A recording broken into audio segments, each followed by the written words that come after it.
Untuk mengetahui seperti apa kondisi terkini dampak banjir di wilayah Pekalongan, Jawa Tengah, kita sudah terhubung dengan Kapolresta Pekalongan AKBP Ferry Sandi Sitepu. Pak Ferry, selamat siang. Pak, bisa disampaikan Pak, titik-titik mana saja di wilayah Pekalongan yang terdampak banjir?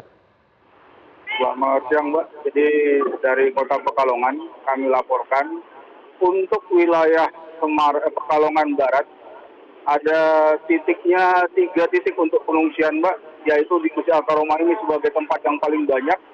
Kemudian ada di Kecamatan Semarang Barat di aulanya dan di aula Kecamatan Tirto, Mbak, seperti itu. Sementara kalau kita lihat ke titik semua, hampir seluruh Kota Pekalongan tergenang banjir, Mbak, terutama Pekalongan Utara. Mayoritas itu tergenang banjir, kemudian Pekalongan Timur itu ada sebagian, dan Pekalongan Selatan, seperti itu yang kami laporkan, Mbak. Baik Pak, apakah artinya ada fasilitas-fasilitas umum juga yang terpaksa tidak bisa berfungsi begitu Pak karena banjir? Fasilitas umum yang terutama yang tidak bisa digunakan karena tergenang air yang cukup tinggi, Mbak. Hampir 1 meter, Mbak. Jadi nggak bisa dilalui. Kemudian kalau fasilitas umum yang lain seperti kamar mandi umum juga tidak bisa digunakan karena semua tergenang air seperti itu, Mbak.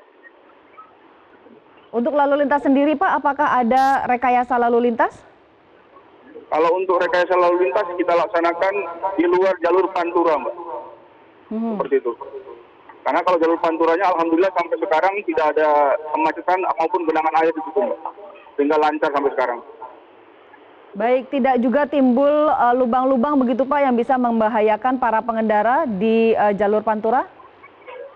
Di jalur pantura berdasarkan pengamatan kami sampai hari ini tidak ada lubang-lubang yang membahayakan, tapi di arah pemukiman dan pedesaan harap berhati-hati, Mbak, seperti itu, Mbak. Baik, Pak Kapolres, untuk kami juga mendapatkan informasi bahwa ada narapidana kelas 2A Pekalongan yang terpaksa diungsikan karena lembaga pemasyarakatannya dalam kondisi banjir. Apakah artinya memang seluruh narapidana diungsikan atau hanya sebagian saja? Jadi begini, Mbak, perlu kami sampaikan dan kami laporkan, untuk Lapas 2A Kota Pekalongan ini sebelumnya sudah dilaksanakan perpindahan untuk napinya, yaitu ke Nusa Kambangan. Yang masih tersisa sampai kemarin itu ada 300 orang, dan sudah kami pindahkan juga ke 4 titik lapas yang ada di sekitar Kota Pekalongan ini, Mbak. Seperti itu, Mbak. Lapas-lapas yang menerima perpindahan ini, Pak, bisa disampaikan di mana saja? Yang pertama di Lapas Kabupaten Batang itu 80 orang. Lapas di Kabupaten Pekalongan sendiri itu kemarin 60 orang. Kemudian lapas di Pemalang sendiri menerima 100 orang. Sisanya kita taruhkan di Lapas Kota Tegal, Mbak.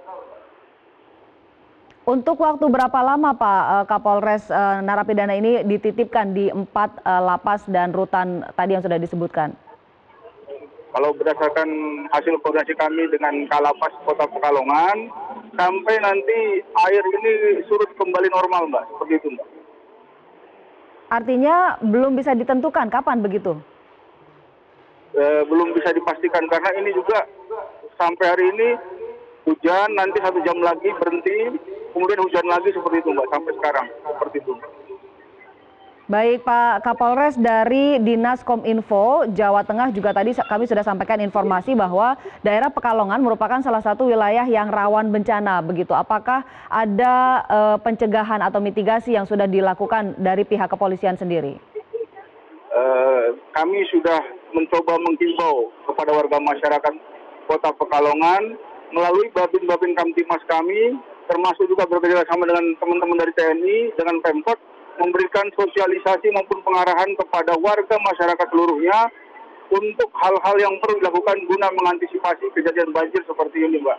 Termasuk dari pemerintah kota sendiri sudah membuat tanggul penahan air laut sebenarnya, Mbak. Tapi mungkin belum bisa berfungsi dengan baik sehingga masih terjadi seperti ini seperti sekarang, Mbak.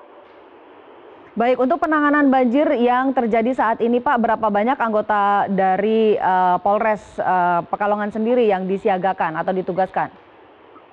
Untuk personil dari anggota Polres Pekalongan sendiri yang kami libatkan untuk penanganan banjir ini ada 213 orang, Mbak.